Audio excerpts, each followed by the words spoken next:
Ça c'est une défaite qui fait mal et qui ne va faire que renforcer les inquiétudes qu'on a notamment sur le plan défensif et sur pas mal de choses sur le jeu en général. L'OM confirme son mauvais bilan à domicile avec une défaite 3-1 contre Auxerre pour la dernière avant 2 semaines de trêve internationale. Un résultat et un contenu totalement inacceptable qu'on va tenter d'analyser dans la vidéo d'aujourd'hui, en faisant d'abord un point global sur le match avant de passer aux notes des Olympiens.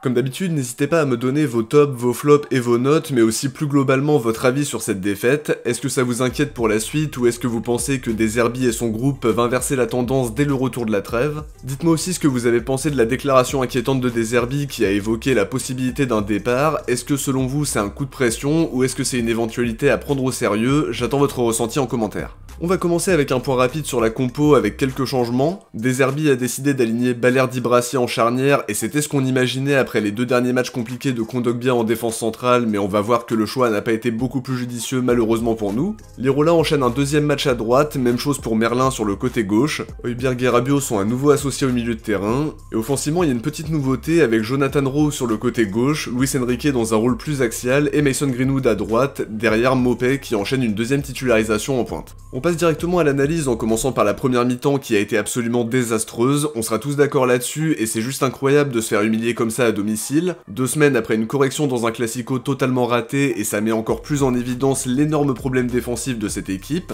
Et ce soir encore, ça part d'une énorme erreur individuelle. La boulette de Brassier elle est totalement lunaire, la lecture de trajectoire et les appuis sont catastrophiques et ça offre littéralement le premier but à Sinayoko. Ça c'est vraiment inquiétant parce que si on n'est pas capable de défendre sur une relance longue du gardien adverse, on a du souci à se faire. Forcément, tu commences le match de la pire des manières et tu te retrouves face à un bon bloc bas que t'arrives pas à bouger, on a eu très peu d'occasions franches et on a même dû attendre la 30e minute pour cadrer notre première frappe et encore c'était pas dangereux du tout. Après on a eu très largement la possession, mais c'était comme très souvent une possession stérile. Auxerre a bien défendu, ils ont bien lu nos circuits de passe, nos intentions de jeu, ils sont restés solides derrière et surtout ils ont su saisir les opportunités devant. Le 2e but ça part d'une perte de balle entre Balerdi et Greenwood, derrière ça s'enchaîne avec Sinayoko, passeur décisif pour Perrin, ça fait 2-0 et 3-0 juste après avec encore une fois une perte de balle, cette fois de Quentin Merlin, ça profite à Perrin qui lance Ahmed Junior Traoré qui élimine facilement Lirola avant de finir angle fermé. 3-0 à la mi-temps ça fait mal, c'est même inadmissible et cette fois il n'y a pas d'excuse d'arbitrage, on se fait transpercer sur les rares occasions d'Auxerre qui a été hyper réaliste alors que nous on n'a rien proposé, on a fait circuler le ballon lentement sans être inspiré, on a manqué de justesse technique, les joueurs ne se trouvaient pas bien, enfin bref il n'y avait pas grand chose qui allait. Logiquement il y a eu une pluie de sifflets à la pause, ça se comprend après une première mi-temps aussi désastreuse qui est vraiment inquiétante parce qu'on revoit la fébrilité défensive qui est le problème majeur de ce début de saison.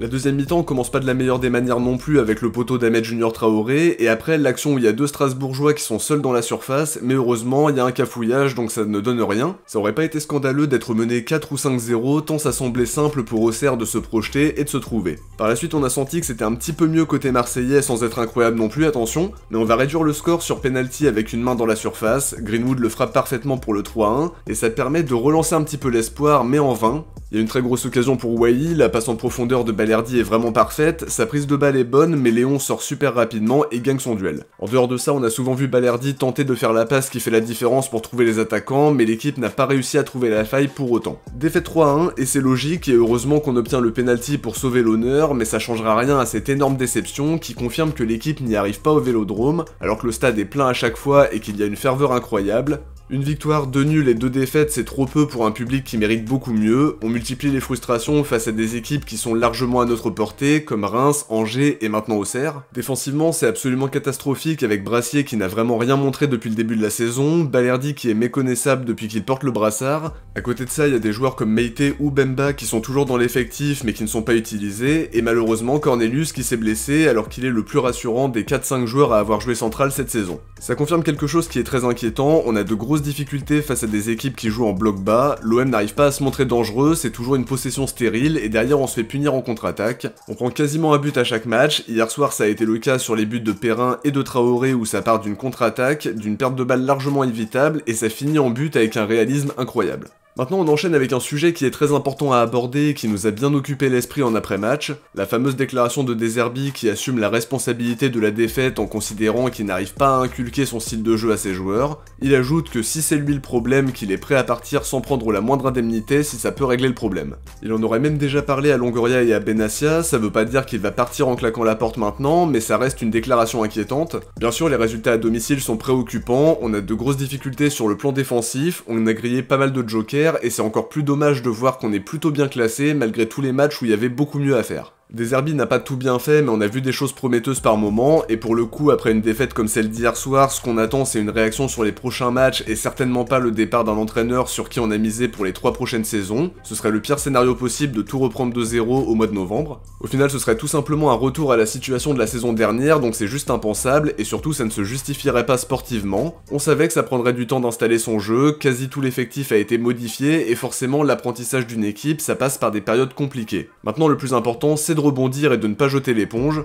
De Zerbi doit faire confiance à son projet et à son effectif qui a été construit à son image, on le rappelle. Il faut absolument qu'il reste et qu'il trouve la clé pour que l'équipe gomme ses grosses lacunes et qu'elle finisse la saison sur le podium pour bien lancer le nouveau projet. Alors on perdra sans doute la 2ème place et probablement la 3ème aussi ce week-end, mais la saison est encore loin d'être terminée et l'essentiel ce sera de rebondir le plus vite possible. En plus quand j'entends De Zerbi prendre la responsabilité de la défaite, je veux bien l'entendre, mais clairement c'est pas de sa faute si Brassier se trouve totalement, c'est pas de sa faute si ses joueurs perdent le ballon bêtement et concède un but dans la foulée. Alors j'espère que cette déclaration c'est juste un coup de pression pour faire réagir ses joueurs, pour créer un électrochoc dans leur tête. RMC confirme cette théorie en précisant qu'il a tenu le même discours dans le vestiaire. On a vu Balerdi prendre la responsabilité de la défaite au nom de l'équipe en expliquant que De Zerbi n'était absolument pas le problème et qu'ils étaient les responsables de cette nouvelle déception. Dans le même temps, RMC nous dit que la direction a totalement confiance en lui et qu'il n'imagine pas du tout un départ à ce stade. On sait que De Zerbi est un coach qui prend vraiment les choses à cœur, qui est venu pour briller au Vélodrome et on imagine que ça met beaucoup de pression sur ses épaules et celle de ses joueurs par ricochet. Il est forcément très déçu du bilan à domicile, les sifflets traduisent clairement la frustration des supporters et c'est normal parce que cette équipe doit être meilleure au Vélodrome, ça doit être un déplacement compliqué pour les adversaires et jusqu'à présent on est bon à l'extérieur mais à domicile on enchaîne les désillusions.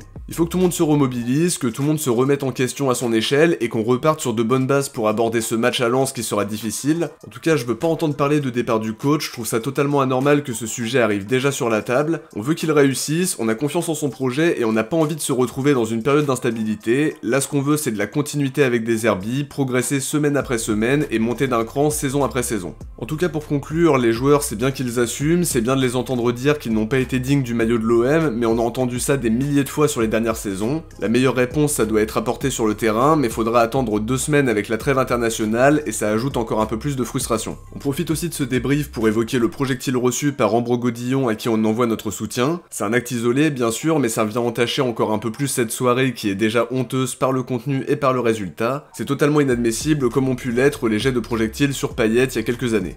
Au vu de la prestation des Marseillais, on va faire l'impasse sur les tops et les flops parce qu'il y a beaucoup trop de flops, mais on va se concentrer sur les notes des joueurs. On commence par un 3,5 par Geronimo Rulli qui a vécu une soirée compliquée même si sa défense l'a totalement abandonné à chaque fois et qui ne peut pas éternellement être le sauveur si ses défenseurs ne sont pas dans le coup. Il a pas réussi à se montrer décisif mais je lui en veux pas tant sa défense a été catastrophique et tant il nous a déjà sauvés sur les premiers matchs de la saison. 4 pour Lirola qui avait bien commencé son match en se projetant et en faisant les bons appels offensifs avec 2 bons centres à son actif mais après ça a été plus compliqué. Il est totalement battu sur le but de Traoré puis il est sorti à la 77ème en semblant totalement emprunté physiquement mais ça a été le moins mauvais défenseur à mon sens, c'est dire le niveau de la soirée. 2,5 pour Balerdi qui a été en grande difficulté, pas forcément aidé par Brassier non plus mais son erreur de relance coûte le 2ème but. En fin de match il s'est mué en créateur avec des passes pour trouver les attaquants mais c'est toujours insuffisant pour celui qui est maintenant le capitaine.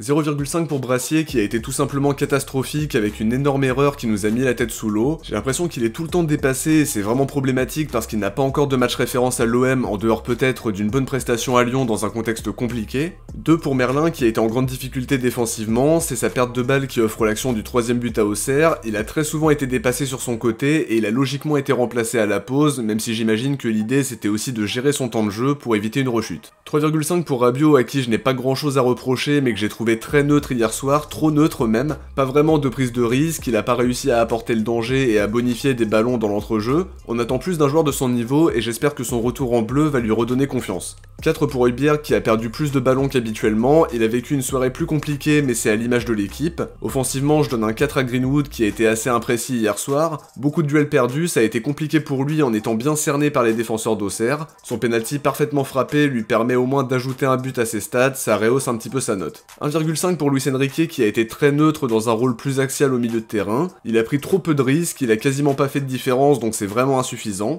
4 pour Jonathan Rowe qui a fait quelques différences balle au pied, qui a provoqué des fautes tout en étant l'un des rares joueurs marseillais à apporter le danger en première période, mais ça reste une prestation insuffisante quand même. Après c'est le genre de joueur qui peut sortir un éclair de génie à tout moment, donc sa sortie à la mi-temps n'a peut-être pas été le choix le plus judicieux, mais on refait pas l'histoire. 2 pour Maupay qui a trop peu été trouvé, il a eu 2 mini-occasions avec des tentatives qui inquiètent pas du tout Léon, ça a été une soirée très compliquée pour lui. Sur le banc, je donne un 3 à Garcia qui a montré des lacunes techniques et un manque de vitesse criant, il a quand même gagné quelques duels défensivement et n'a pas fait d'erreur, c'est déjà énorme dans une soirée aussi cauchemardesque, mais offensivement c'était vraiment trop léger pour espérer quoi que ce soit. 3 pour Wally qui a été un peu plus en vue que Maupay et qui s'est procuré une occasion très franche avec un superbe appel, la passe de Balerdi est vraiment parfaite mais il ne gagne pas son duel contre Léon qui sort très rapidement. 4 pour Koné qui a apporté un peu de maîtrise au milieu de terrain mais sans se montrer hyper déterminant non plus. Pas de note pour Kondogbia même si je l'ai trouvé un peu plus intéressant que Brassier sans être hyper éclatant puisqu'Auxerre ne poussait plus à ce moment-là. Pareil pour Murillo qui est entré tardivement.